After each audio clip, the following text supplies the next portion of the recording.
पहले पेज के मध्य बात चल रही थी। तुम्हारा अहम ऑब्जेक्ट है नारी से लक्ष्मी बनने का और नर से नारायण बनने का। तुमको सारी दुनिया की राजाई चाहिए। तुम पुरानी दुनिया में पढ़ते हो और नई दुनिया की राजाई चाहते हो।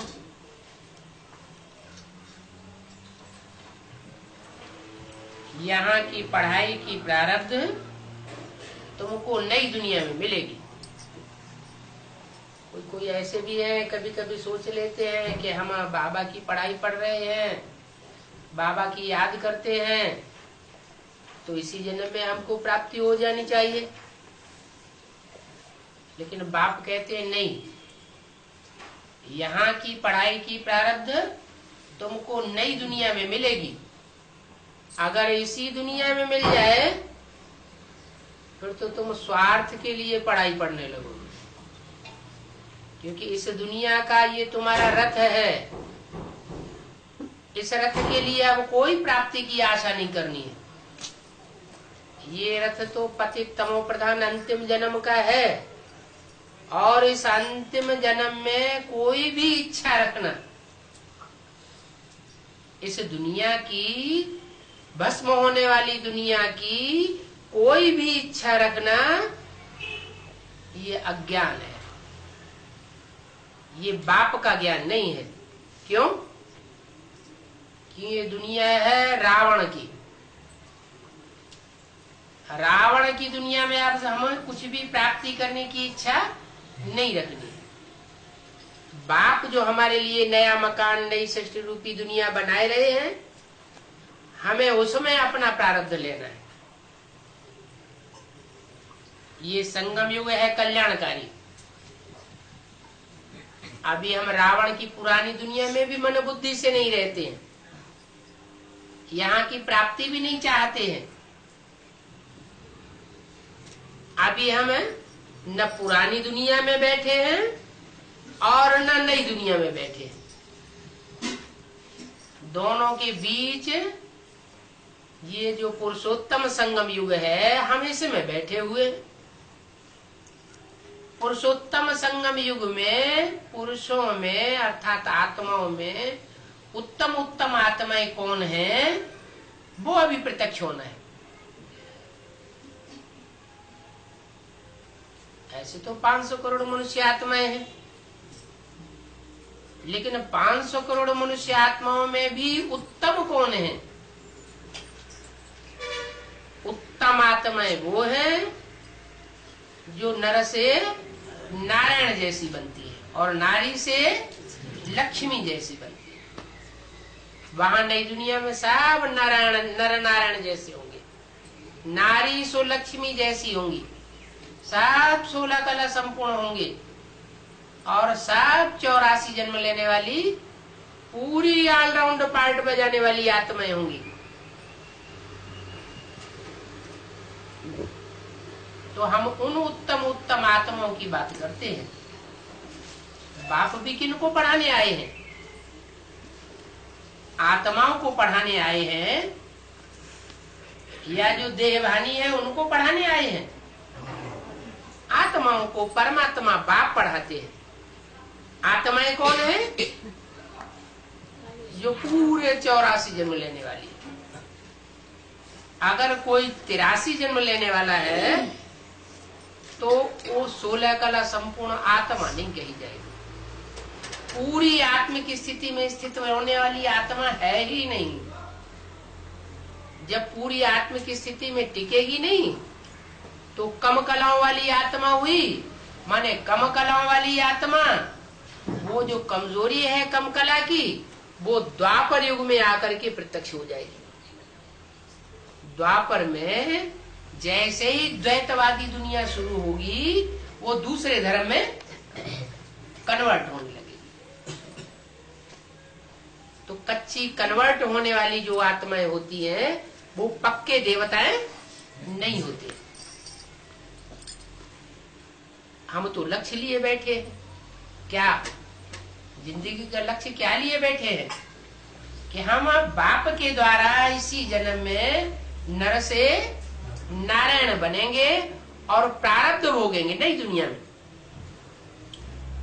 इसलिए ये संगम युग कल्याणकारी है।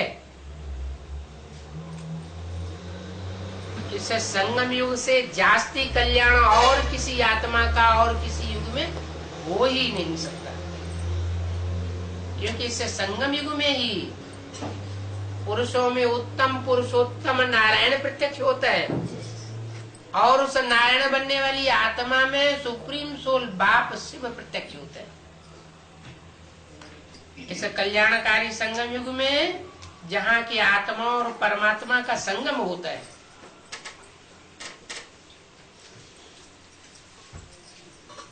वो संगम होने के कारण ये कल्याणकारी है। और किसी युग में आत्मा का परमात्मा के साथ मिलन होता ही नहीं। तुम शिव बाबा के पास आए हो ब्रह्मा द्वारा मिलने के लिए।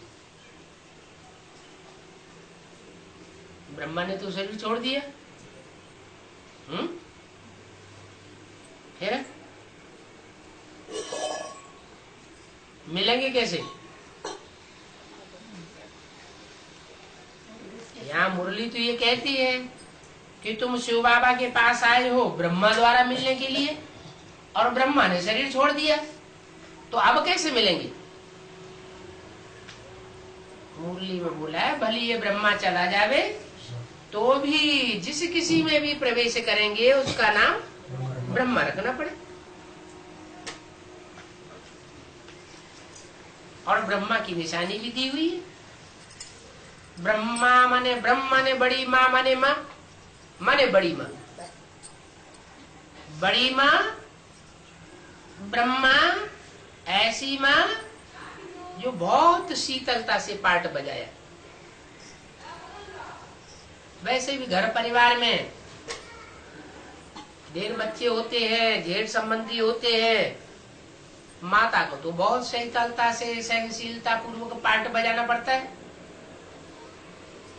लेकिन दुनिया में जितनी भी माताएं हुई हैं, उन माताओं के बीच में भी सबसे जास्ती सहनशीलता का पाठ माँ के रूप में जो बजाया वो ब्रह्मा ने बजाया, इसीलिए ब्रह्मा का गायन है। लेकिन ब्रह्मा एक नहीं है, ब्रह्मा तो अनेकों की नाम है। कहते ब्रह्मा के 5 मुख थे, पंचानन कहा जाता है। ब्रह्मा को चतुरानन कहा जाता है, 4 मुख थे। तो ये 4 मुख वाला 5 मुख वाला जो ब्रह्मा गाया हुआ है वो यहाँ संगम युग की ही तो बात है। यज्ञ के आदि में दादा लेखराज ब्रह्मा को जिन्होंने ज्ञान दिया, जिनके लिए मुरली में आया कि ऐसे ऐसे बच्चे थे जो मम्मा बाबा को भी ड्रिल कराते थे, टीचर बनकर के बैठते थे। हम समझते थे, माने मम्मा बाबा समझते थे ये तो बहुत अच्छा नंबर माला में आवेंगे, तो वो भी गुम हो गए। क्यों गुम हो गए? क्योंकि उस समय इतना ये ज्ञान खुला नहीं था। जो बुद्धिवादी आत्माएं होती हैं उनको बुद्धि का भोजन नहीं मिलेगा तो वो ज्ञान से टूट पड़ती है। लेकिन ये ज्ञान तो अविनाशी है। जितना भी उस समय उनको ज्ञान मिला वो ज्ञान लेकर के शरीर छोड़ने के बाद फिर दोबारा ज्ञान में आती, दोबारा आकर के ब्राह्मण जन्म लेती है संगम युग के अंदर ही, और फिर तीव्रता से पुरुषार्थ करती है। तो यज्ञ के आदि के वो माता पिता जिनसे ब्रह्मा ने भी पालना ली वो भी ब्रह्मा हो गए।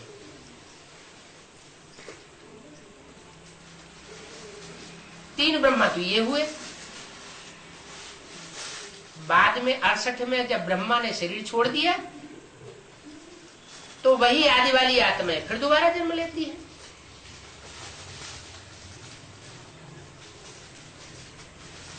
जब दोबारा जन्म लेती हैं तो ब्रह्मा के शरीर छोड़ने के बाद उनमें शिव बाप का फिर प्रवेश होता है।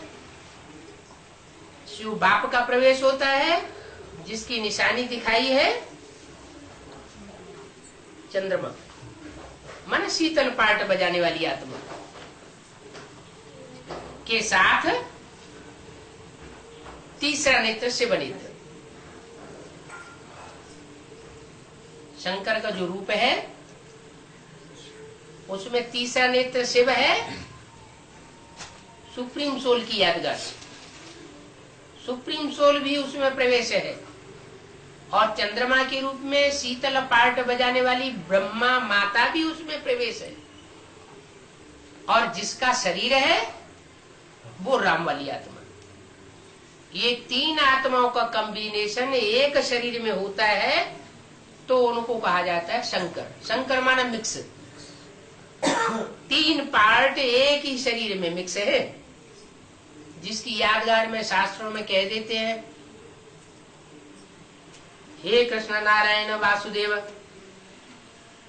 अच्युतम नारायणम कृष्ण वासुदेव कृष्ण दामोदरम वासुदेवम हरिम श्रीधरम माधवम गोपिका वल्लभम जानकी नायकम रामचंद्रम भज। अरे कहाँ रामचंद्र तेता का, कहाँ नारायण सतयुग का, ये सब एक ही श्लोक में सारे एक जगह कैसे मिलाई दिए? अब समझ में आता है क्या कि जो त्रेता वाली राम वाली आत्मा है वो संगम युग में यज्ञ के आदि में थी, जिसे राम बाप कहा गया है मुरलियों में, उसे राम बच्चा कभी नहीं कहा गया। राम बाप में वो सुप्रीम सोल बाप पहले पहले प्रवेश करके इस सृष्टि रूपी रंगमंच पर जब आता है तो ज्ञान का बीज आरोपण करता है। बाप का काम क्या है? धने रूपी माता में बीज बोना। तो बीज बोया ज्ञान का, ज्ञान का जो बीज बोया वो कोई और माता भी उसके साथ थी जिसने उसे धारण किया। एक माता नहीं थी, माताएं उस समय थी दो, जो इनका मुरलियों में जिक्र आया। ऐसी ऐसी बच्चियां थी, अच्छी अच्छी बच्चियां, जो मम्मा बाबा के लिए भी डायरेक्शन लाती थी, ड्रिल कराती थी। बैठ करके सभा में संदली पे बैठ करके मम्मा बाबा सहित सब ब्राह्मणों को योग की ड्रिल कराती थी। हम समझते थे तो बहुत अच्छा नंबर माला में आ गई, वो भी गुम हो गई। तो यज्ञ की आदि की जो माताएं थी वो शरीर छोड़ने के बाद, मम्मा बाबा माने ब्रह्मा सरस्वती की शरीर छोड़ने के बाद फिर यज्ञ में आ जाती हैं। और यज्ञ में आती हैं तो वो दोनों माताएं जो आदि में सो अंत में इस नियम के अनुसार एक छोटी माता का पार्ट बजाती है और एक बड़ी मम्मी का पार्ट बजाती है। जैसे राज परिवारों में दो माताएं होती थी, एक माता राजमाता कही जाती थी और दूसरी माता राज लक्ष्मी कही जाती थी। तो माना उन दो माताओं में से अंत में जब पुरुषार्थ पूरा होता है तो एक लक्ष्मी के रूप में प्रत्यक्ष होती है और दूसरी राजमाता माना जगदम्बा के रूप में प्रत्यक्ष होती है। ये दोनों माताओं में अलग अलग प्रकार के स्वभाव संस्कार है। एक है रुद्रमाला की मुखिया माताओं की, और एक है माताओं कन्याओं के बीच में विजयमाला की मुखिया। जो विजयमाला की मुखिया है वो विकारों पर विजय प्राप्त कराने वाली है। विषय वैतरणी नदी कहो या ये विषय सागर कहो, उस विषय सागर से पार उतारने वाली है, इसलिए उसका नाम पार्वती पड़ता है। जो पहले नंबर में पार उतारे वो पहले नंबर की पार्वती, और जो दूसरे नंबर में पार उतारे वो दूसरे नंबर की पार्वती। दोनों माताओं के गुण अलग अलग है। एक रुद्रमाला की माताओं के बीच में मुखिया, और एक विजयमाला की कन्याओं के रूप में मुखिया।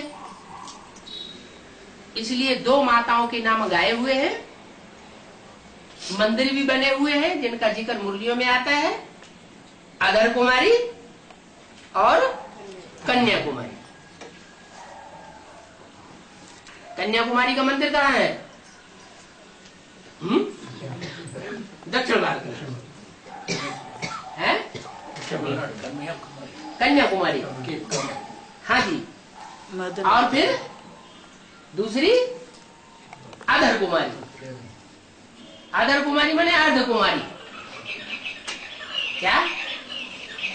वो फिर जगदम्बा के रूप में पूजी जाती है। किसकी अम्बा? सारे जगत की अम्बा, सारे जगत की माँ। और सारे जगत में फिर राक्षस भी आ जाते हैं, देवता भी आ जाते हैं। वो राक्षसी वृत्ति वालों की भी माँ है और वो दैवी वृत्ति वालों की भी माँ है। तो ऐसी माता जो सारे जगत की माता का पार्ट बजाने वाली होगी, राक्षसी स्वभाव के बच्चों को भी कंट्रोल करने वाली होगी, दैवी स्वभाव के बच्चों को कंट्रोल करने की तो बात ही नहीं। तो उसमें सामना करने की शक्ति ज्यादा होगी या सहन करने की शक्ति ज्यादा होगी? है? सामना करने की शक्ति ज्यादा होगी। इसलिए जगदम्बा की असुरों से लड़ाई दिखाई जाती है। असुर संहारिणी। क्या? असुर संहारिणी देवियां गाई हुई है या देवता गाया हुआ है? देवियां गाई हुई है। तो वो आदि की माताएं अंत में इस रूप में प्रत्यक्ष होती है। और वो आदि पिता, जब पिता बीज बोता है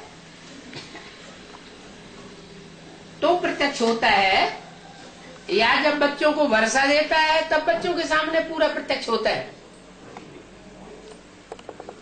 कि बाप कितना ताकतवर है, कितनी प्रॉपर्टी वाला है। कब प्रत्यक्ष होता है? आदि में प्रत्यक्ष होता है। बाप का काम होता है बीज बोना, माता में बीज बोता है तो बच्चे के रूप में पैदा होता है। तो बच्चों के सामने आदि में माता पिता प्रत्यक्ष नहीं होते, बाद में पहले माता प्रत्यक्ष होती है और माता फिर इशारा करती है ये तुम्हारा बाप है। फिर बाप के द्वारा वर्षा मिलता है। यहाँ बाप है बेहद का, बेहद का वर्षा देता है। पहले सूक्ष्म वर्षा देगा, ये पहले स्थूल में विश्व की बादशाही दे देगा। पहले सूक्ष्म वर्षा देता है। सूक्ष्म वर्षा है ज्ञान का। विश्व की बादशाही कैसे स्थापन होती है, कैसे नई दुनिया बनती है, कैसे पुरानी दुनिया का संहार होता है, फिर कैसे विष्णु द्वारा पालना होती है, और सारे सृष्टि चक्र के आदि मध्य अंत की नॉलेज देता है। एक एक बच्चे के अनेक जन्मों की थ्योरी खोल देता है। तो अनेक जन्मों में हर बच्चे को कितना कितना सुख का वर्षा मिलना है वो सब प्रत्यक्ष हो जाता है। एक बाप के 10 बच्चे होते हैं, 10 बच्चों को जो भी प्रॉपर्टी मिलती है अपनी अपनी प्रॉपर्टी को पहचान तो लेते हैं ना कि हमको ये प्रॉपर्टी मिली, हमको ये प्रॉपर्टी मिली। जानते हैं या नहीं जानते हैं? तो ऐसे ही बाप के जो भी बच्चे हैं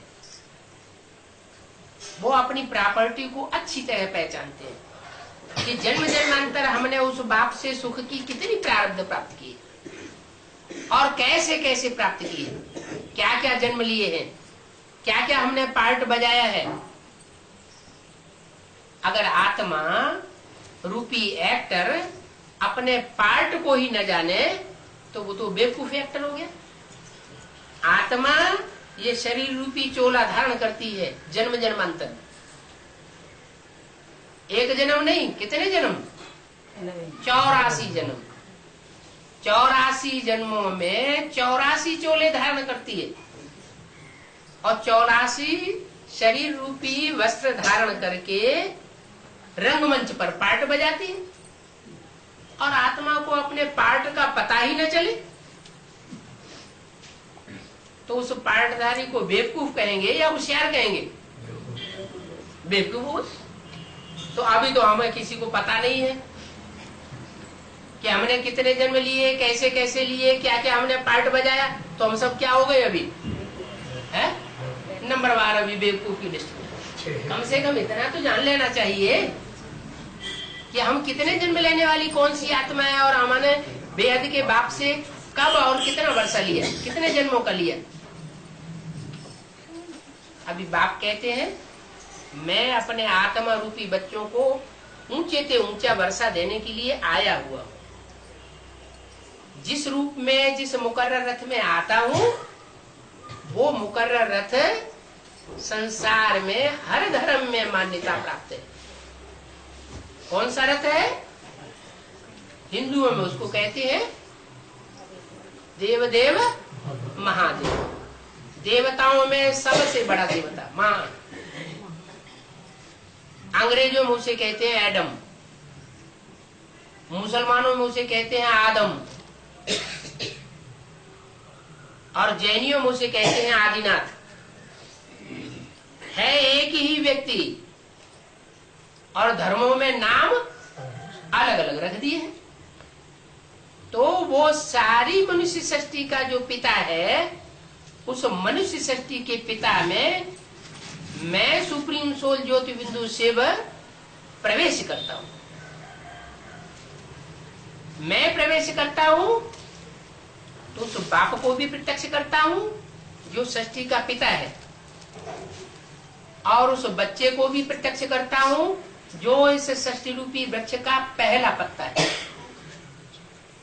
नई दुनिया आएगी तो नई दुनिया का पहला पत्ता भी तो कोई होगा। वो पहला पत्ता है कृष्ण, जो दादा लेखराज ब्रह्मा के रूप में पार्ट बजाता है। ओ ब्रह्मा ने शरीर छोड़ दिया। अभी मुरली कहती है कि ब्रह्मा द्वारा विष्णुपुरी स्थापन हो रही है। किसके द्वारा? ब्रह्मा द्वारा। इसका मतलब ब्रह्मा ने शरीर छोड़ दिया तो जरूर कोई ब्रह्मा के रूप में होगा ना, तब तो द्वारा का। ब्रह्म माने बड़ी, माँ माने माँ, बड़ी माँ के रूप में कोई होना चाहिए ना, जिसके द्वारा स्वर्ग की स्थापना होगी। उसकी तो पूजा होनी चाहिए है। स्वर्ग में रहने वाले देवताओं की पूजा हो सकती है, तो जो स्वर्ग का गेट खोलने वाला हो, स्वर्ग के गेट माताओं के द्वारा खोलेंगे ना। माताओं में भी कोई मुखिया माता होगी ना, तो जो मुखिया माता होगी उसकी पूजा नहीं होगी। ब्रह्मा की तो पूजा नहीं होती। दाढ़ी मूछ वाले ब्रह्मा की पूजा होती है क्या? क्यों नहीं होती? क्योंकि पुरुष तंत्र, पुरुष जितने भी होते हैं सबको बाबा ने लकब दे दिया है। सब पुरुष दुर्योधन दुशासन, सब अपनी मनमानी करते हैं, जबरदस्ती करते हैं, दुष्ट युद्ध करते हैं, जबरदस्ती करते हैं, दुष्ट शासन करते हैं। कन्याओं माताओं को सबको ये नहीं बोला क्या कि तुम सब सुपनखा पूतना हो। हाँ, ये कहा कोई कन्या माताएं सुपनखा पूतना होती है। कन्या माताओं के लिए बोला तुम सब द्रौपदियां हो। क्या? तुम सब ध्रुवपदियां हो, तुम्हारा पद ध्रुव है। क्योंकि ज्यादा दुखी होती है माताएं, तो जो ज्यादा दुखी होता है तो याद भी जास्ती करता है। दुख में सुमिरन सब करे, सुख में करे न कोई। तो दुख ज्यादा जास्ती पड़ता है तो परमात्मा याद भी जास्ती आता है, तो वर्षा भी उनको जास्ती मिलता है। इसलिए इस ज्ञान में संख्या किसकी ज्यादा होती है? कन्या माताओं की संख्या ज्यादा होती है। कन्याओं की संख्या तो फिर भी कम होती है, माताओं की संख्या बहुत होती है। तो सबसे गरीब हो गई माताएं।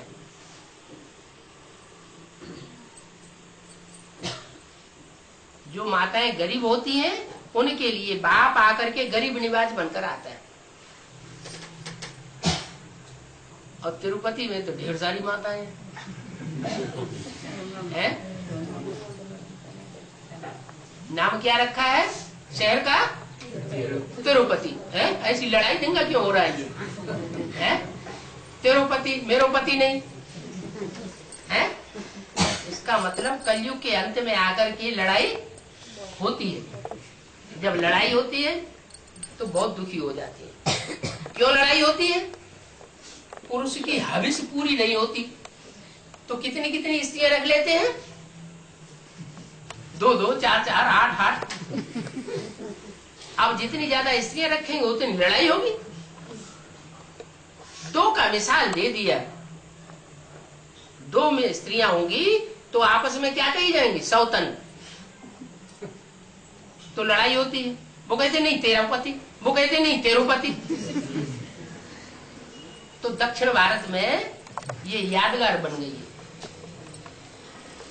क्या ये तमिलनाडु के पास यादगार है आंध्र प्रदेश की यादगार, लेकिन नजदीक किसके है?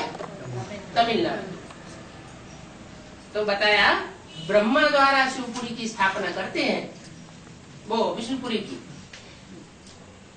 भले ब्रह्मा दादा लेखराज ने शरीर छोड़ दिया तो जिस माता के तन में भी वो शिव सुप्रीम सोल और ब्रह्मा की सोल प्रवेश करती है तो प्रवेश करके वो स्वर्ग के गेट का उद्घाटन कराती है।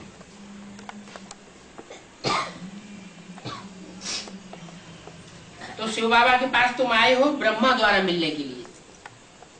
क्या किसके पास आए हो? शिव बाबा के पास आए हो। किसके द्वारा मिलने के लिए? ब्रह्मा द्वारा। अभी कहाँ है ब्रह्मा? है शंकर ब्रह्मा? शंकर ब्रह्मा कहाँ होता है? शंकर में है। शंकर में है। शंकर में ब्रह्मा है। अच्छा वो तो दिखाई तो देता नहीं है। वो तो गुलजार दादी में आता है तो आंखें लाल पीली हो जाती है, चेहरा मोरा बदल जाता है तो कुछ समझा जाता है हाँ कोई सोल ने प्रवेश किया है। और शंकर में जो ब्रह्मा का पाठ चलता है वो पता तो लगता नहीं, चेहरा मोरा तो कुछ बदलता नहीं, तो कैसे पता चले ये ब्रह्मा है? माताएं आखिरी जन्म में जास्ती दुखी होती है और माताओं में भी सबसे बड़ी माता कौन है? जगदम्बा। माताएं बंधन में होती है ना। ये रावण राज्य है। तुम सब सीताएं हो, तो सीताएं तुम सब हो तो नंबरवार बंधन में होगी ना। रावण की जेल में होंगी ना। तो सबसे बड़ी माता जगदम्बा। तो जगदम्बा किसकी जेल में होनी चाहिए? रावण की जेल में होनी चाहिए। कलयुग अंत की शूटिंग चल रही है तो कलयुग अंत की शूटिंग में रावण की जेल में जगदम्बा होनी चाहिए। तो वो तो रावण की जेल में हो गई। फिर यहाँ तो बोला है ब्रह्मा द्वारा तुम आए हो मिलने के लिए। तो ब्रह्मा द्वारा मिलने के लिए कहाँ आए हो? वो तो रावण की जेल में जाके मिलेंगे।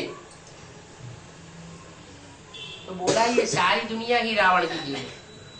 क्या ऐसे नहीं कि जैसे शास्त्रों में लिख दिया ये लंका में रावण का राज्य था, लंका में ही रावण की जेल थी? नहीं, ये सारी दुनिया रावण की जेल है। इस दुनिया में कोई मनुष्य मात्र ऐसा नहीं है, कोई स्त्री पुरुष नहीं है जो तन से अपने को बंधन में न समझता हो, मन से अपने को बंधन में न समझता हो, धन से अपने को बंधन में न समझता हो। तन से, मन से, धन से, समय से, संबंधियों से, संपर्कियों से सब बांधने के चक्कर में सब बंधे हुए हैं। तो वर्षा ब्रह्मा द्वारा मिल रहा है। इसका मतलब ये हुआ कि जिस तन में प्रवेश करते हैं वो भी ब्रह्मा है। ब्रह्मा नहीं, यज्ञ के आदि में पहले था प्रजापिता ब्रह्मा। क्या ब्रह्मा तो कई के नाम होते हैं, लेकिन प्रजापिता ब्रह्मा वो सिर्फ एक ही होता है जो बीज बोने वाला पिता होता है सारी सृष्टि के अंदर। सारे मनुष्य मात्र का पाप जो यज्ञ के आदि में होता है वो फिर मध्य और अंत में भी प्रत्यक्ष होता है। तो ब्रह्मा द्वारा मिलने के लिए आए हो, इसलिए शंकर का जो रूप दिखाते हैं एक ही व्यक्ति ऐसा है जिसको शास्त्रों में दोनों रूप दिखाए हैं। कौन कौन से दोनों रूप? स्त्री रूप भी और पुरुष रूप भी, अर्धनारीश्वर। एक ही स्वरूप ऐसा है, एक ही देवता है जिसको आधा स्त्री और आधा पुरुष दिखाते हैं। कैसे आधा स्त्री हो गया आधा पुरुष हो गया? ब्रह्मा की सोल उसमें प्रवेश करती है। ब्रह्मा जिसने मृदुलता का पार्ट बजाया, शीतलता का पार्ट बजाया, जिसने सहनशीलता का पार्ट बजाया, वो आत्मा उसमें चंद्रमा के रूप में प्रवेश है। बल जगदम्बा माँ जो माताओं में सबसे बड़ी माँ है, वो रावण की जेल में चली जाती है तो भी परिवार की पालना करने वाली कोई माता तो जरूर चाहिए। बिना माता के पालना नहीं हो सकती परिवार की। तो बोला ब्रह्मा के द्वारा तुम बच्चे बाप से मिलने आए हो। तो चंद्रमा का रूप क्या हो गया? ब्रह्मा हो गया। उसको कहते हैं बाप दादा, कंबाइंड रूप। क्या उन दोनों को अलग नहीं कर सकते। तो यहाँ बेहद के बाप के घर में तुम बैठे हो, गोरख धंधा कोई भी नहीं है। क्या यहाँ जो बाप का घर है उसमें गौओं की रक्षा करने का कोई धंधा नहीं है। मतलब जो भी कन्याएं माताएं बाप के घर में आती है उनकी स्वतः ही रक्षा होती है, चिंता की कोई बात नहीं। क्यों? क्योंकि बाप कहते हैं तुम सब अमरनाथ के बच्चे हो। अमरनाथ के बच्चे कभी मर नहीं सकते। माया की कोई हस्ती नहीं है जो अमरनाथ के बच्चों को मार सके। माया हिलाएगी डुलाएगी, लेकिन जीवन रूपी नैया खलास नहीं हो सकती, चाहे वो जगदम्बा हो और चाहे वो कोई दूसरी माता हो। जो एक बार बाप के बच्चे बन गए तो उनको वर्षा तो मिलना ही मिलना है। समुद्र के पास बादल आते हैं, खूब भर करके जाते हैं वर्षा करने के लिए। तो तुम बच्चे भी बादल हो।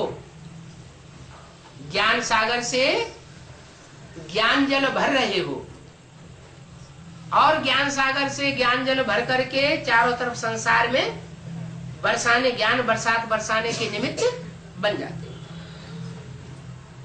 तुम भी ज्ञान सागर के पास ही तो आए हो। ये ज्ञान अभी मिलता है, फिर कल्प के बाद तुमको मिलेगा। अभी जितना ज्ञान जल भरना हो उतना भर लो।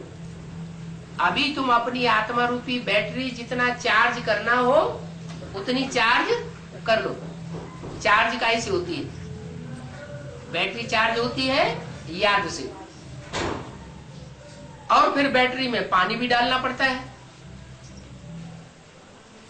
तो ये डिस्टिल्ड वाटर मिल रहा है अभी, क्या शुद्ध ज्ञान जल है। और मनुष्य गुरुओं के द्वारा जो ज्ञान मिलता है वो मिक्स मिलता है। सच्चाई नहीं मिलेगी। सच्चाई ट्रुथ गॉड फादर ही आकर के देते हैं। इस सृष्टि की सच्चाई दुनिया के पास किसी के पास है ही नहीं। कोई मनुष्य मात्र सच्चाई नहीं दे सकता। अगर कोई धर्म गुरु या धर्म पिता इब्राहिम बुद्ध क्राइस्ट आदि इस सृष्टि पर आकर के उन्होंने 100% सच्चाई दी होती मनुष्य मात्र को, तो वो सचखंड स्थापन करके जाते। कोई ने भी सचखंड स्थापन नहीं किया। उनके आने के बाद भी दुनिया नीचे गिरती चली गई, झूठी होती गई, इसका मतलब उनका ज्ञान सच्चा नहीं था। अभी बाप आया हुआ है, तुमको शुद्ध ज्ञान जल दे रहा है। क्या? कैसा ज्ञान जल दे रहा है? शुद्ध ज्ञान जल दे रहा है, और थ्रू नहीं दे रहा है। क्या कि दीदी दादी दादाओं के थ्रू दे रहा हो?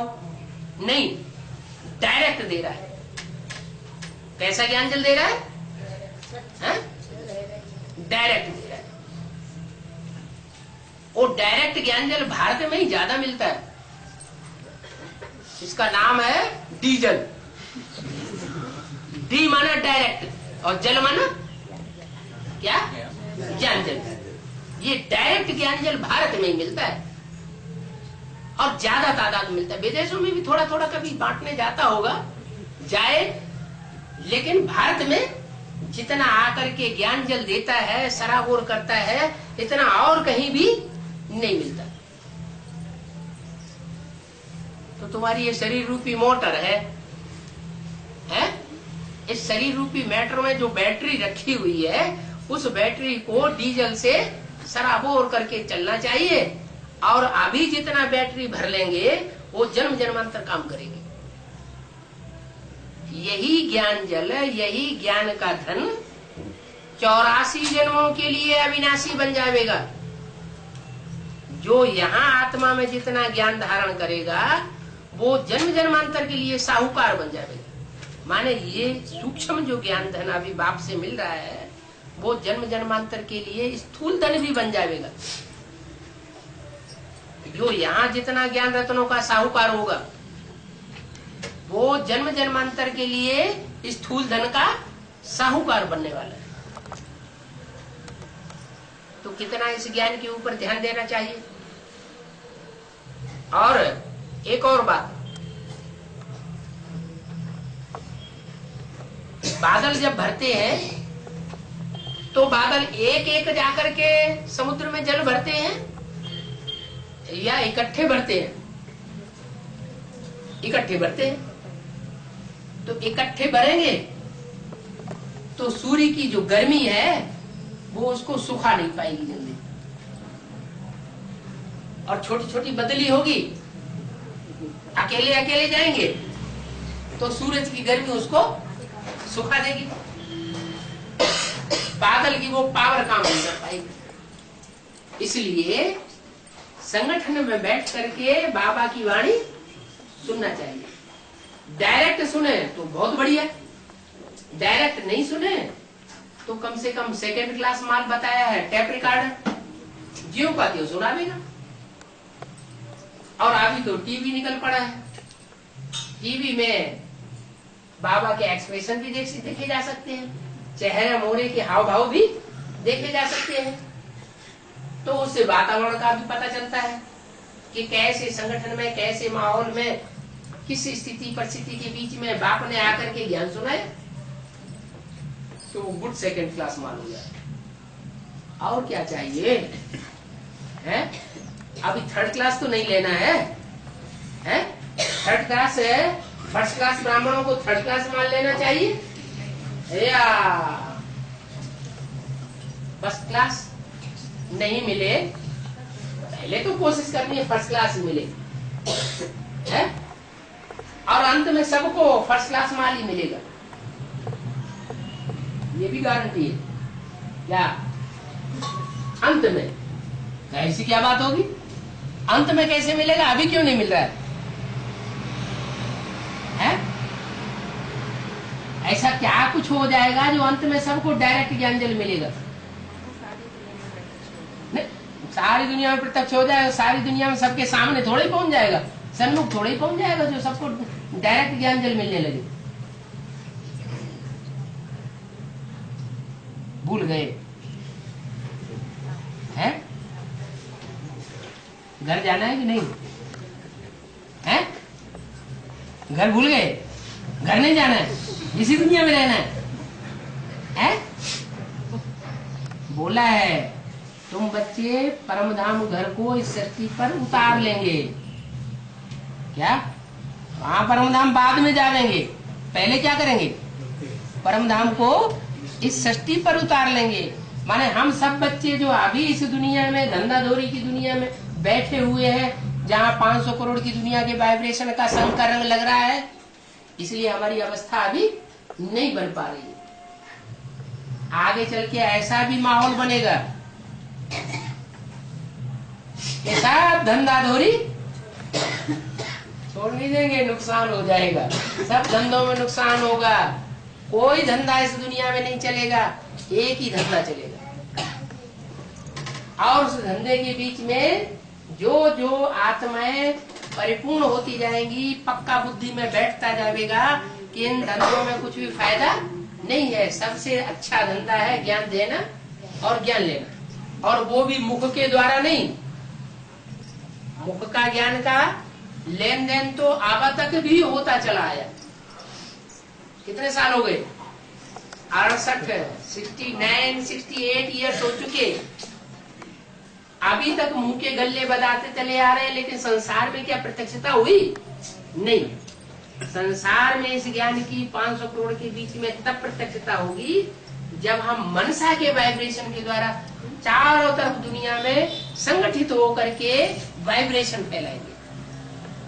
और वो तब होगा जब माउंट आबू सब बच्चे पहुंचेंगे और पहुंच करके संगठित रूप में बाबा को याद करके ऐसा बाबा की याद का वायुमंडल बनाएंगे, तो सारी दुनिया की आत्माएं स्वतः ही खिंची हुई चली आएंगी।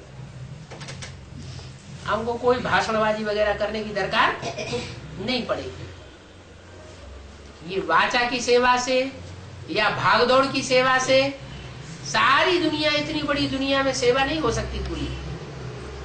वाइब्रेशन से सारी दुनिया चेंज होती। ये वाइब्रेशन को पलटने की पावर दुनिया के अंदर नहीं है, क्योंकि उनके पास असली कंसंट्रेशन की पावर नहीं है। असली कंसंट्रेशन, असली योग शिव बाबा आकर के अभी हमको सिखा रहा है। हम ऐसा योग संगठित रूप में ही ऐसा वायुमंडल बना सकेंगे जो सारी दुनिया को आकर्षित करेगा और नंबरवार आकर्षित करेगा।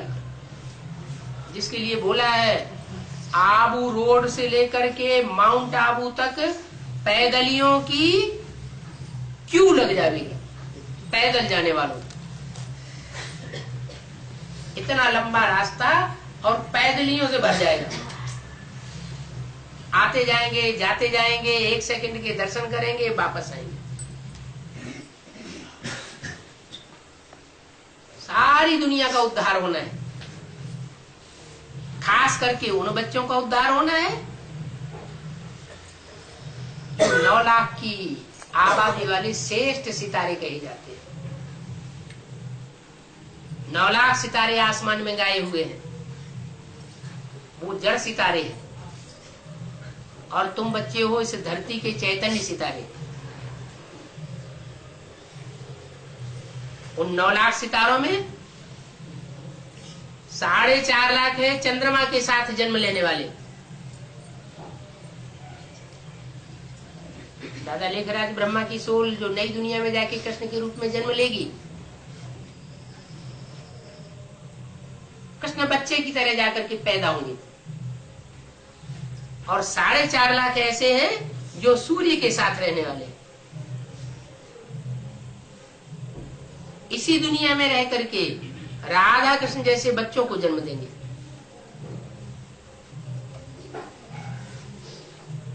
तो 4.5 लाख होंगे सशरीर, और 4.5 लाख संगम युग में प्रवेश करके पार्ट बजाएंगे। टोटल कितने हो गए सितारे? 9 लाख सितारे।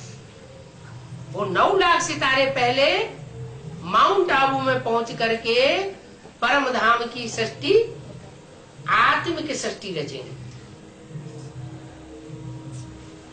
परम धाम का नजारा उतर आएगा और विश्व की सारी आत्माएं कुछ वाइब्रेशन के द्वारा, कुछ इन आंखों के द्वारा, कुछ शरीर के द्वारा आकर के उस नजारे का अनुभव भी करेंगे। कम से कम बुद्धि जरूर वहां पहुंच जाएगी। अगर उनकी बुद्धि वहां न पहुंचे तो वो वापस परम धाम भी नहीं जा सकते। सबका बुद्धि योग इस दुनिया से डिटैच होगा, 500 करोड़ मनुष्य आत्माओं में से 700 करोड़ में से ऐसी एक भी आत्मा नहीं बचेगी जिसका इस दुनिया से बुद्धियोग डिटैच न हो जाए। तुम बच्चे स्वेच्छा से सहज रीति इस दुनिया से अपने बुद्धियोग को तोड़ देंगे, और बाकी जो आत्माएं हैं वो नंबरवार खींच खाच के, धर्मराज के दंडों से, कुदरत की आपदाओं से दंड खा करके फिर सुधरेंगी, फिर जानेंगी कि परमात्मा बाप, हमारा जन्म जन्मांतर का बाप इस सृष्टि पर हमको ले जाने के लिए आया। अभी नई दुनिया आनी जरूर है, वो नई दुनिया तुम बच्चों के लिए आएगी, और बाकी सब आत्माएं परम धाम वापस जाएंगी। क्यों ऐसी पार्शलिटी? क्यों? भगवान 500 करोड़ का भगवान नहीं है, हैं? ये 9 लाख का ही भगवान है। 9 लाख का भी नहीं, 9 लाख भी शरीर छोड़ के ऊपर जाते हैं।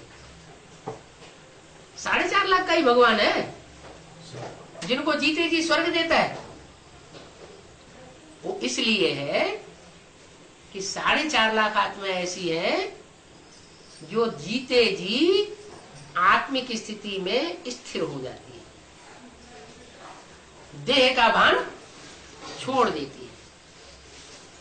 देह का भान नंबरवार छोड़ेंगी, वो भी एक साथ नहीं छोड़ेंगी, कोई पहले छोड़ती है, कोई बाद में छोड़ती है। 8 उनमें ऐसी भाग्यशाली है जो कोई भी प्रकार का धर्मराज का डंडा या प्रकृति का प्रकोप सहन किए बगैर आत्मिक स्थिति में स्थित हो जाए। बाकी सब नंबरवार है।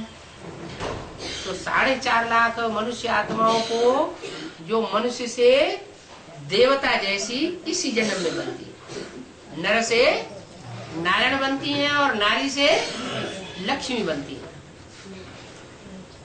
माना 2.25 लाख युगल जोड़े इसी दुनिया में तैयार होते हैं तपस्या करके।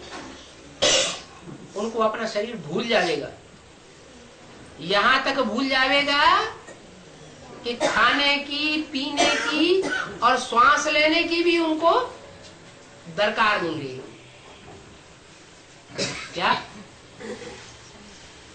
अभी भी अनुभव करते होंगे कि जिन दिनों अच्छी याद आती है उन दिनों भूख और प्यास कम हो जाती है, नींद भी कम हो जाती है।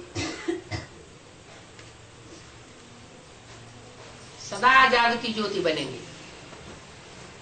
आत्मिक स्थिति में जब बनेंगे तो निराकारी सो निर्विकारी देवता बनेंगे। निर्विकारी देवता बनेंगे, निरहंकारी बनेंगे। तो ऐसे निरहंकारी बच्चों को बाप हथेली पर स्वर्ग का वर्षा देने के लिए आया हुआ। इसी दुनिया में, इसी नरक की दुनिया में स्वर्ग का वर्षा देने के लिए आया हुआ है, जिसका मिसाल छोटा सा यज्ञ के आदि में भी दे दिया। कराची में हिंदुस्तान पाकिस्तान के बीच बंटवारा हुआ। मुसलमान और हिंदुओं में खून रेजी हो रही थी, खून की नदियां बह रही थी, कराची में भी और दिल्ली में भी। और कराची के अंदर वो संगठन ब्राह्मणों का आराम से शांति से पड़ा हुआ था, सुखमयी स्टेज में पड़ा हुआ था। उनको एक बाप की याद थी, कोई दूसरे को आंखों से देखते ही नहीं थे, तो दूसरे किसी की याद कैसे आ गई? एक बाप दूसरा में कोई, ऐसी स्टेज बनी हुई थी। इसलिए वहां दुनिया का कोई भी प्रकोप नहीं हुआ, वहां खूनरेजी नहीं हुई उस छोटे से संगठन में। और बाकी हिंदुस्तान पाकिस्तान में खूब खूनरेजी हो गई, अशांति ही अशांति, दुख ही दुख का पारावार चढ़ गया। वो छोटा सा सैंपल था। अभी बड़ा रूप अभी संसार के सामने आने वाला है। ऐसा रूप आवेगा जो सारे क्रिश्चियंस और उनके धर्म ग्रंथों में पैराडाइज के रूप में गाया हुआ है कि पैराडाइज में लॉर्ड कृष्ण का राज्य था।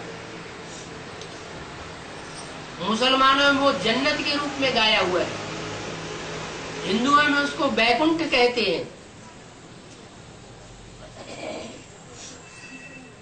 बैकुंठवासी कृष्ण। अब टाइम ज्यादा नहीं है क्या? देर है किस बात की? नष्टो मोहा इसी को लगता। ये देह और देह के संबंध है जो बार बार अपनी तरफ खींच रहे हैं। चाहते हुए भी बच्चे नहीं कर पा रहे हैं। तो कोई तो ऐसे निकलेंगे जो अपनी शक्ति से परिवर्तन करेंगे। छोटा संगठन पहले बनाएंगे। वो छोटा संगठन जब तैयार होगा तो जो माला के मणके गाए हुए हैं 9 ग्रुप में 12-12 के, वो 9 धर्म की 9 ग्रुप की श्रेष्ठ से श्रेष्ठ आत्माएं वो सब इकट्ठी हो जाएंगी। जो बोला हुआ है, एक भी पावरफुल संगठन तैयार होने पर, पावरफुल संगठन तो जरूर सूर्यवंशियों का ही होगा, तो वो एक भी पावरफुल संगठन तैयार होने पर एक पावरफुल संगठन दूसरे संगठन को खींचते हुए अंत में 108 की माला का संगठन एक हो जाएगा। और वो संगठन रूपी किला इतना मजबूत हो जाएगा पांडवों का कि उसमें एक भी विकारी असुर प्रवेश नहीं कर सकेगा। अभी तो पता ही नहीं चलता है। बाबा बलवाणी में कितना भी कहते रहते हैं, कोई विकारी को उठा के नहीं लाना। जिसकी बुद्धि में निश्चय न बैठा हो बाप का, उसको उठा के नहीं ले आना। फिर भी आ जाते हैं, फिर भी ले आते हैं। बाप कहते हैं पहले मेरा बच्चा तो बनने दो। अरे दुनिया में भी बाप का कोई बच्चा आकर के बनता है तो घर में पैदा होता है ना आगे, कि बिना घर में पैदा हुए बच्चा बन जाता है? पहले घर में पैदा होता है ना। जब पैदा होता है तो पैदा होने से पहले 9 महीने पेट में पकता है भट्ठी में। दुनिया से उसका संपर्क टूट जाता है।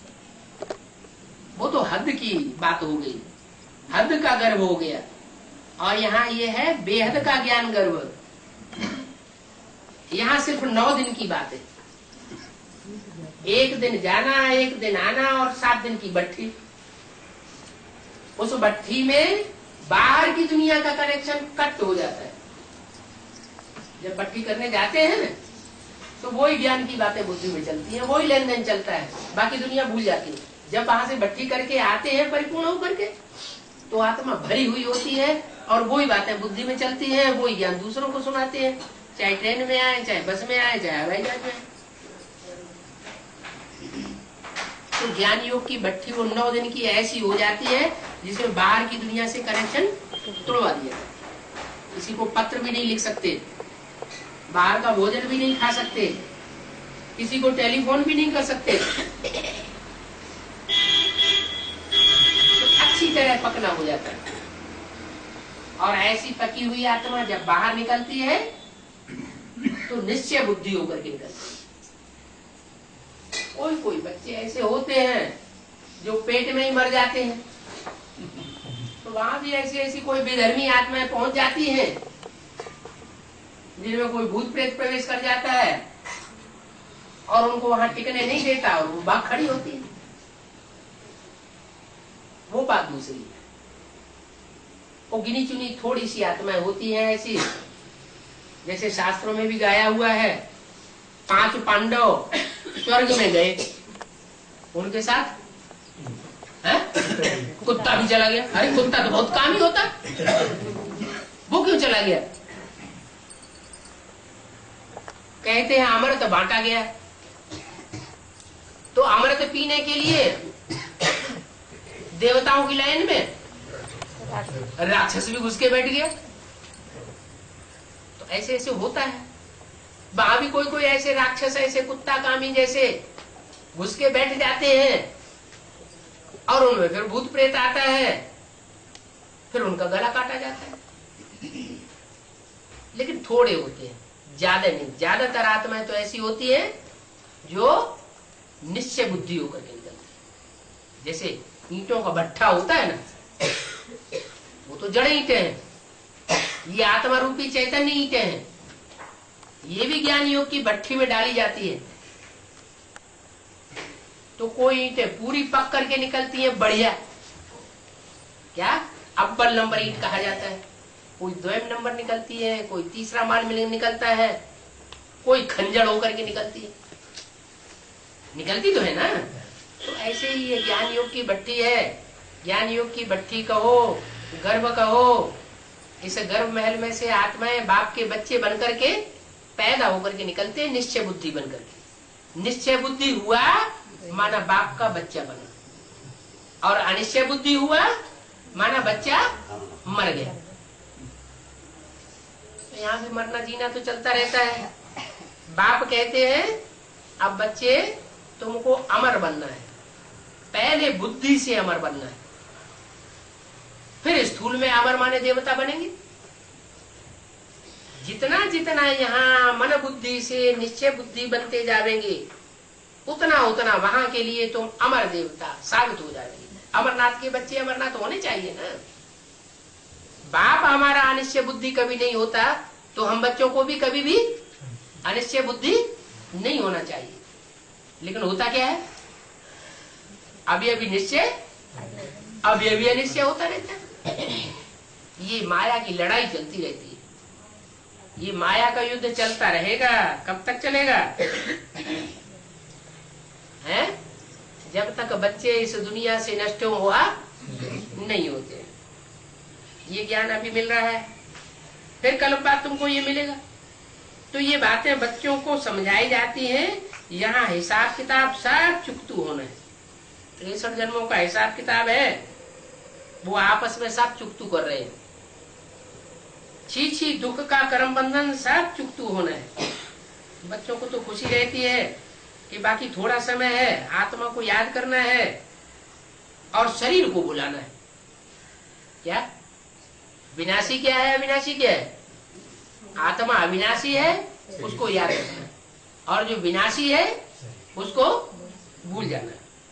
आत्माएं सब शांति धाम में जाकर के सुख धाम में आ गई। एक भी आत्मा ऐसी नहीं है जो शांति धाम में जाए बगैर सुख धाम में आ जाए। ऊंचा धाम कौन सा है? शांति धाम या सुख धाम? शांति धाम। बाप का घर है, तो बाप के घर में तो सबको जाना पड़ेगा। सुख धाम में आवेंगी अपने अपने पार्ट के अनुसार। अंत में पूर्ण बनने पर आत्माओं का शरीर छूट जाएगा। ये पुराना शरीर है। अब इस चीची दुनिया से वैराग करना है। क्या कोई को जल्दी वैराग आवेगा और कोई को देर से वैराग आवेगा। ये 3 बातें हैं। ज्ञान, भक्ति और वैराग। अभी बाप आया हुआ है तो ज्ञान तो मिल रहा है। ज्ञान मिल रहा है तो भक्ति मार्ग की जो भी बातें हैं उनसे वैराग आ जाना चाहिए। लेकिन वैराग नहीं आता। वैराग नहीं आता है तो फिर लोक ला जाती है। जब लोक ला जाती है तो कहते हैं लोग ये क्या कहेंगे, ऐसे थोड़ा ही होता है, ऐसा कोई ज्ञान थोड़ा ही होता है, इतना थोड़ा ही करना चाहिए, इतनी भाई हमारे में ताकत नहीं है जो हम दुनिया को छोड़ दें। अरे बाप कहाँ कहते हैं तुम स्थूल में छोड़ दो, मन बुद्धि से ही तो त्यागना है। तो ज्ञान और भक्ति, ज्ञान मिलता है तो भक्ति से वैराग आता है, और वैराग जब परिपूर्ण हो जाता है तो आत्म की स्थिति में आत्मा टिक जाती है। दूसरी बात नहीं है। भक्ति मार्ग के बाद फिर ज्ञान मार्ग होता है। रावण हार खिलाता है, बाप जीत पहनाते हैं, रावण को कोई नहीं जानते। अब तुम सबको बहुत ही खुशी में रहना चाहिए। बेहद के बाप की गोद में हम अभी आए हैं, वहां गोद की भाषणा नहीं होगी सतयुग में। आत्मा आकर घर में बैठ जाएगी।